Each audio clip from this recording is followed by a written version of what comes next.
Mes amis, bien le bonjour. Revidéo avec Yasmine. Merci d'être là avec nous.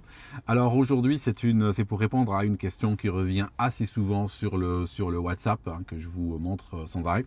Alors c'est une question au sujet des certifications. Yasmine a plein de certifications professionnelles, dont le Cisco CCNA et le Cisco CCNP. On va parler que de ces deux comme exemple, et on a plein d'autres de ce niveau et même plus. Donc aujourd'hui, il y a plein de questions qui viennent. Est-ce que ces certifications sont utiles? Et puis, est-ce que ça vaut la peine de les faire déjà? Est-ce que toi, le fait d'avoir passé des certifications, ça t'a aidé? Comment ça t'a aidé? Ça m'a vraiment aidé. Parce que déjà, CCNA, CCNP, il y a d'autres certifications aussi qui sont connues. Il y a le respect dans l'industrie. C'est déjà connu. Vous n'avez pas à justifier ou à vous prouver. Quand tu dis j'ai cette certification, je l'ai obtenue, ça va dire que vous êtes quelqu'un qui a déjà accumulé beaucoup d'informations et d'expérience en certains domaines qui vont être demandés pour beaucoup de jobs. D'accord, donc déjà, c'est un standard que tout le monde connaît. Oui, quand tu dis j'ai un Cisco CCNP, tous les gens qui travaillent par exemple dans le réseau savent ce que ça veut dire. Donc déjà, ça permet une standardisation. Alors, je pense pas que ça ne va pas créer un recrutement automatique là-dessus, mais ça va au moins attirer l'attention sur ton CV. Ça signifie aujourd'hui, on est dans un monde très compétitif. Si je recrute des gens pour le réseau, si j'ai une pile de CV comme ça, et qu'il y en a 5 avec un CCNP, je vais peut-être les mettre de côté, je vais dire ceux-là, je vais quand même leur parler. Bien sûr. Les autres, ils ont l'air motivés et tout, mais bon, j'ai pas le temps de parler à tout le monde, je vais parler à ceux-là en priorité. Ouais. Donc ça crée cette priorité. Et d'ailleurs, elle a travaillé à un moment donné chez Cisco.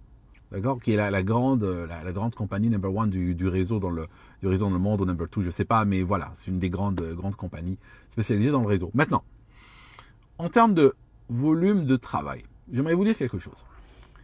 Il faut qu'on parle du volume de travail, il faut qu'on soit honnête les uns avec les autres, parce que on peut évoluer et on doit évoluer. On n'a pas vraiment le choix, on est obligé d'aller de l'avant. Par contre, j'aimerais vous dire que ce n'est pas gratuit. Toi, ça t'a pris... Est-ce que tu peux nous décrire un petit peu l'effort que ça a été pour passer ces certifications? Alors déjà, c'était grâce à toi. Oui, grâce à moi, oui, je t'ai beaucoup aidé, c'est vrai. The best. Ouais, je voulais pas en parler, mais c'est pas grave. Alors, ça a pris beaucoup de temps et beaucoup de sacrifices. Sacrifice, j'aime bien le mot sacrifice. Sacrifice parce que je n'allais pas en vacances, je sortais pas, c'était l'été. Moi, j'étais à la maison, il était 8h du matin, 8h30. Knock on the door, on commence.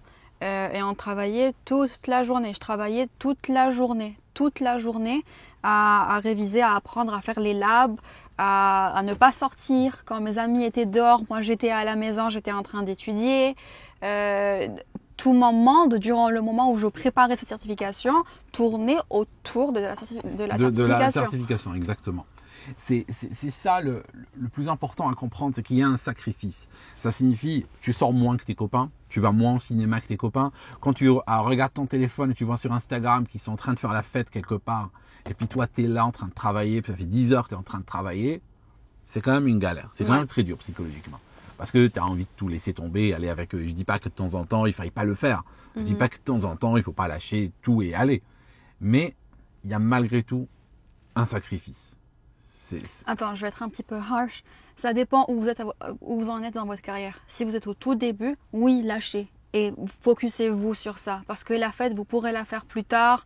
Les gens que vous n'avez pas vus, bon, à moins que ce soit votre famille, bien sûr, il faut passer du temps avec les gens qui sont importants pour vous.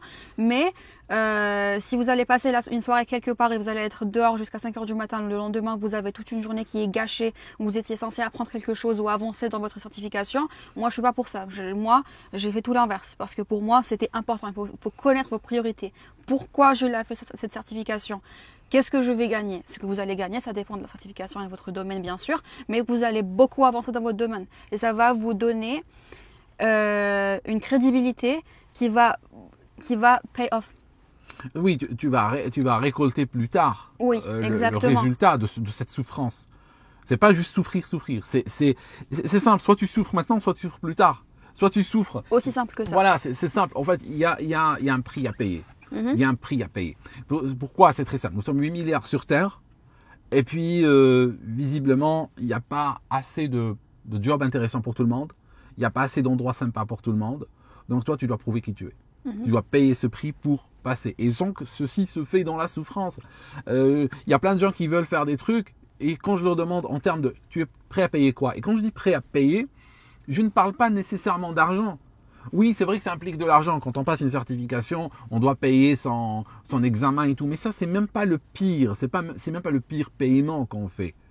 C'est les sacrifices qu'on va faire sur la vie de tous les jours. Travailler. Ça, c'est absolument essentiel. Si on ne fait pas de sacrifices, ben, on s'attend à quoi? On s'attend à quoi? Ça signifie que j'aimerais vous dire que la recette, vraiment, il y a des gens qui ont du succès là-dedans. On en connaît des gens qui ont du succès. Mais il y a toujours, quand on regarde leur vie, il y a toujours un sacrifice qui a été fait. C'est pas quelque chose d'évitable. Est-ce que tu as d'autres idées lorsque par exemple tu as fait tes préparations? Est-ce qu'il y avait des choses qui par exemple te paralysaient? Est-ce qu'il y avait des peurs, ou il y avait des réticences qui faisaient que tu coinçais, ou tu voulais remettre à plus tard, ou des choses comme ça? Est-ce que ça fait partie de ton Déjà, le fait qu'il y ait un examen final à la fin, c'était déjà assez paralysant, je dirais, parce qu'on n'a pas envie d'y aller. C'est un peu comme le dentiste, quoi. On a envie de dire, j'y vais le mois prochain, ça va mes dents. Mais il faut toujours se rappeler de ce qu'il y a à récolter après. Ça m'a ouvert tellement de portes. En fait, c'est la base de ma carrière. En fait, je suis où j'en suis aujourd'hui parce que grâce à tous ces sacrifices et ces certifications-là. Et probablement, désolée, je réponds là à une question qui est un petit peu différente, qui est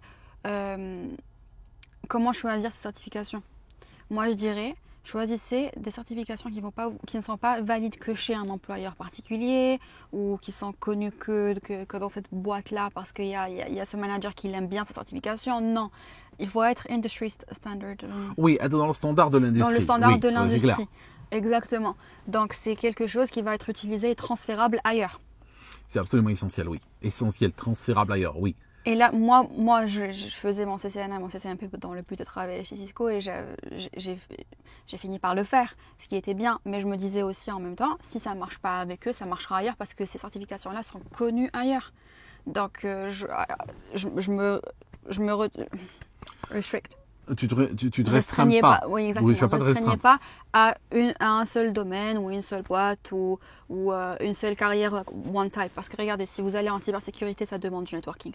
Si vous allez en tout ce qui est AI, les gens ils adorent ça aujourd'hui, ça demande un côté qui est networking. Il y aura toujours quelque chose. Tous les domaines vont toucher à ça. Au réseau. Donc si vous êtes intéressé à ça, et je suis sûre que le même principe s'applique à plusieurs autres certifications et d'autres domaines. Donc trouvez ce qui est le standard de l'industrie et prenez ça.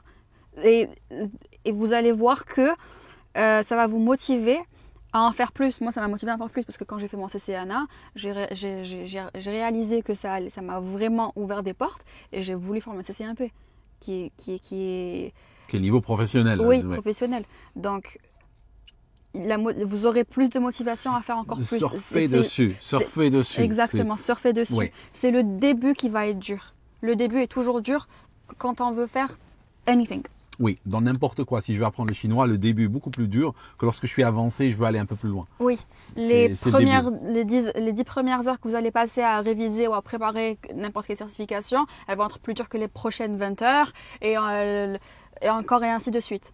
Donc, ça ira en se facilitant en réalité. Exactement. Si tu survis, oui, c'est vrai que si tu survis les premières heures. Tu auras déjà les habitudes qu'il faut, tu auras déjà le mindset qu'il faut pour savoir comment continuer. Donc là, il faut se rappeler que vous êtes en train de construire une habitude. Oui, configurer ton cerveau. Configurer ton cerveau, oui. Et puis consommer ce contenu technique. Et au départ, quand tu commences, tu n'as rien, tu n'as aucun, tu commences à zéro, donc ton cerveau se dit mais c'est quoi ce truc, j'y comprends que dalle. Mais après, tu vas progressivement lui donner des points d'ancrage, des points de référence et construire de plus en plus. Il y a un truc aussi très important, c'est le fait que c'est grisant de passer une certification. Et quand tu l'as, tu as juste qu'une envie, c'est passer la suivante. Tu as envie d'en avoir d'autres et d'autres et d'autres. Donc c'est vrai qu'il faut surfer sur ses succès. Et c'est pour cette raison que peut-être, je me rappelle que ma première certification que j'ai passée l'ITIL. ITIL. Pourquoi l'ITIL je l'ai passé? Parce que on peut le passer pratiquement. Il est très respecté, mais la fondation, on peut la passer en une semaine de préparation. Il y a des gens en ligne qui disent, je l'ai préparé en un week-end, je les crois, c'est possible. Mais si vous prenez le temps, mettons une semaine, un mois pour la préparer, la passer, faites-le. Pourquoi? Parce que c'est un seul examen, c'est valable tout le temps. Et en fait, c'est très grisant parce que une fois que tu l'as, et que tu la mets sur ton LinkedIn, tu la mets sur ton CV, tout ça, c'est quelque chose qui va te montrer que tu peux réaliser des choses. Et à partir de là, je peux aller plus loin. Et à partir de là, j'ai fait aussi le CCNA, je fais le CCNP, etc. Et en fait, à chaque fois, tu as envie d'aller plus loin et asseoir encore mieux ton savoir. Et aussi, pour moi, le CCNA, c'était minimum 6 mois. Hein. Ça m'a pris beaucoup de temps. 6 mois, je dirais. 6 mois plus. 4 pour avoir vraiment, pour accepter que ma vie, c'est ça right now. Ouais. Et 6 mois pour vraiment me sentir que, ok, j'ai assez confiance en moi pour essayer d'aller à l'examen. Et ne pas avoir peur de l'échec. Allez à l'examen, mes amis. Même si vous ne vous sentez pas 100% prêt, allez-y quand même. Il n'y a rien de pire.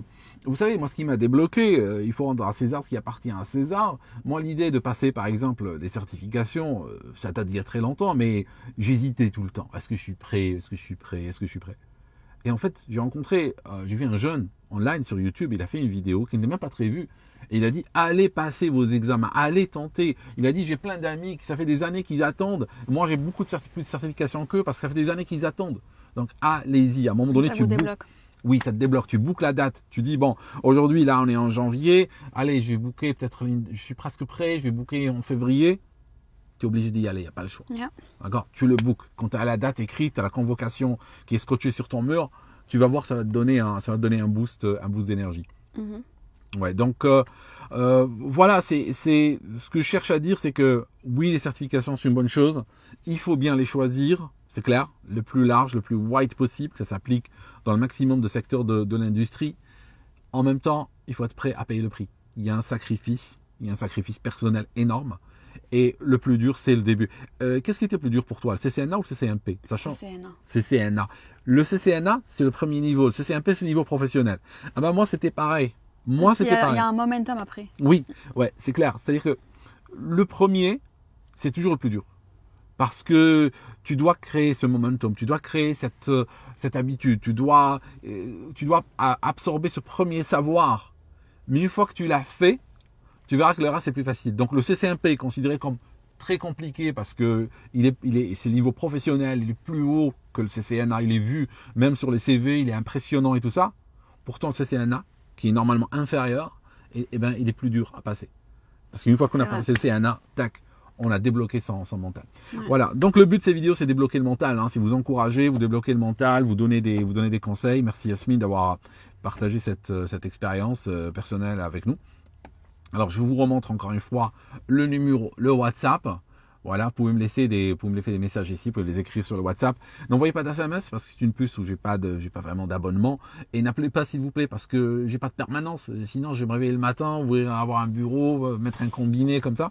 Et je vous rappelle encore une fois mon livre Toxique qui se trouve sur Amazon, ce que les coachs de carrière ne vous disent pas. Tout le monde me demande d'écrire un tome 2. Est-ce que tu penses que je devrais écrire ensuite?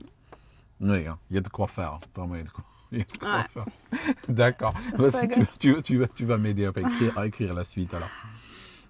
Merci d'avoir suivi cette vidéo jusqu'ici. Merci Yasmine. Merci. À bientôt.